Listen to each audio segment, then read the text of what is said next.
So I'm pretty excited about that. I thought I'd just quickly tell you a little bit about this instrument that I've created here. This is the Earth Harp, and it gets its title actually from the first time that I created it or strung it. I set up a series of resonating structures on one side of a valley, and I ran strings across to the other side. So I turned that valley into a giant harp. And that's essentially where it gets its title. That was around the turn of the millennium, actually. I figured this out. And then, since then, I followed a quote that I absolutely love, which is that Frank Lloyd Wright said it, Goethe, a lot of people use this quote, the idea that architecture is frozen music. And so, with that in mind, I started connecting the Earth Harp to architecture. And, you know, I've strung a lot of interesting things, from a temple in Vietnam to, I don't know, ancient arches in Rome to across canyons and mountains. But I have to say, stringing this particular skyscraper is now my all-time favorite installation. Yeah. It's really, it's been stunning. It's been a total learning process. Just to describe to you a little bit what's happening up on the roof, if you go up on the roof, there's, for each string, there's a line, and it has block and tackle. It's actually set up like a sailboat.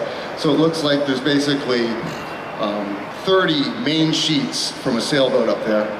And it's really cool looking, actually. But you'll have to trust me. The way this instrument is played, I discovered that if you wear gloves with a little bit of violin rosin on them and run your hands along the strings, it produces a compression wave. It's very similar to running your finger on the edge of a wine glass. Same sort of principle. So I'm actually pushing the vibration in the molecules of the material. It's very different from a pluck string. In fact, let's hear what a pluck string sounds like from the top of a skyscraper. Let's see which one's tight here. I guess we can do one of these. Well, that one's actually not going all the way up. Yeah, see, it's so low you don't even hear the lowest of the low notes or the highest of the high notes. So it's really this compression wave that makes this instrument possible.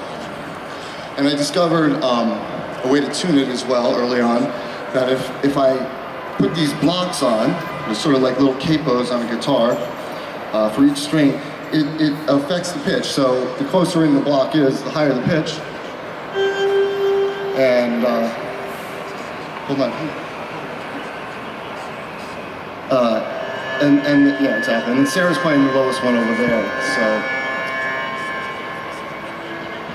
As you can tell, it's a total experiment, and every time is unique. And here at City National Plaza, I mean, it's really been a sport the last 3 days. In fact, I think I'm going to call it earth harping, because literally, you know, we've been up and down to the roof. The strings I tighten about every 2 hours because they're slowly expanding, and it's a huge learning experience. And my goal, honestly, you know, working with Sandra and the team here, my goal is to sort of understand what it is to run strings to the top, and to learn from it so we can do it again. So we're working on a sort of skyscraper tour experience. So anyway, I'm gonna move the, oh yeah, Sarah's pointing out that this earth harp does hold the world record.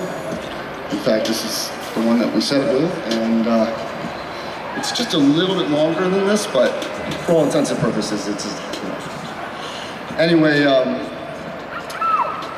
I've been working a little bit too much and probably shouldn't be on the mic, so I'm gonna have Sarah come up here.